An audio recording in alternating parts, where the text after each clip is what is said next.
So there are a lot of people that are craving knowledge on the Black experience, and they want to learn something and educate themselves when it comes to what it is that we deal with. And I feel like it's important for us to talk about all of it.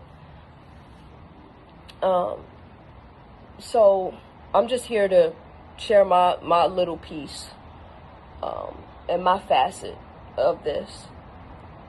And I'm sure that there are some people that can relate to it. I'm sure there are a lot of people that can learn from it. So my sisters and I, there's a lot that we have to deal with as females in the industry already, but I'm just going to focus on something that I know probably everyone of color deals with in their career.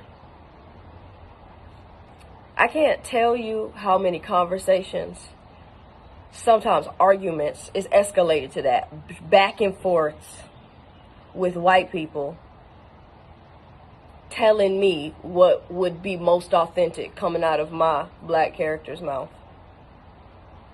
That's happened to me more times than I'm comfortable with, low-key.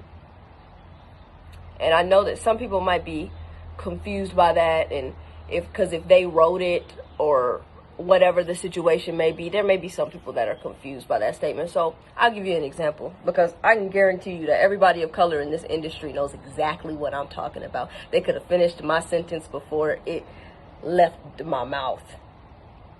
But I'm going to give you an example. And I'm going to use myself too. And I'm not even going to use a white person. I'm going to use somebody from a different culture than me. Say someone from the Asian culture. Because I love Asian culture, I write a script that's starring an Asian man. And so we go through the casting process and we find the perfect actor to play this role. We get on set and I'm there as a consultant because I wrote it. So people come to me in order to change this line and tweak this and all of that. And this actor walks up to me and he's like, hey, so I wanted to have a quick conversation before we started this scene. This line right here, I understand your intention behind writing it, but as an Asian, this doesn't sound authentic coming out of my mouth. So I think it should be changed.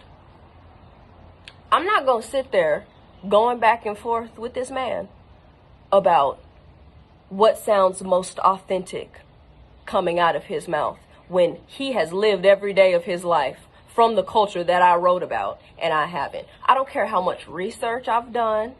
I don't care how many Asian friends I have around me. If this man comes to me and he's trying to change something with the spirit of keeping the project authentic, you know what I'm going to say? I'm going to be like, bet. My bad. What does sound authentic coming out of your mouth? Because whatever that is, say that. Because that's my goal. My goal as a creator of content is to keep these projects authentic. You know what I'm saying? And keep them having some integrity. But, I mean, this is a different conversation, but that's not a lot of these companies' goals. A lot of these companies, directors, producers, showrunners, that's not their goal. Their goal is control, but we'll have that conversation later. But I've experienced that a lot. And I want to say real quick, too, to people of color that want to enter this industry, and it's your goal to be a creator of content in entertainment, I would say to create, and more importantly, to be responsible with it. Because we want to be seen. We want people to know that we're there because we exist. People of color exist.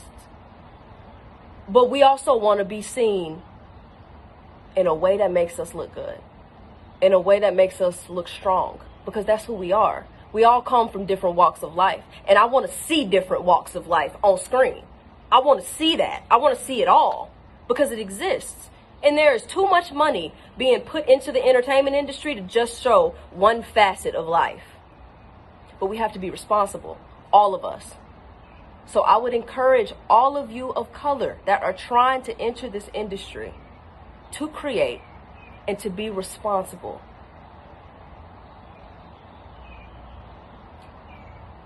Build a foundation of integrity with your projects.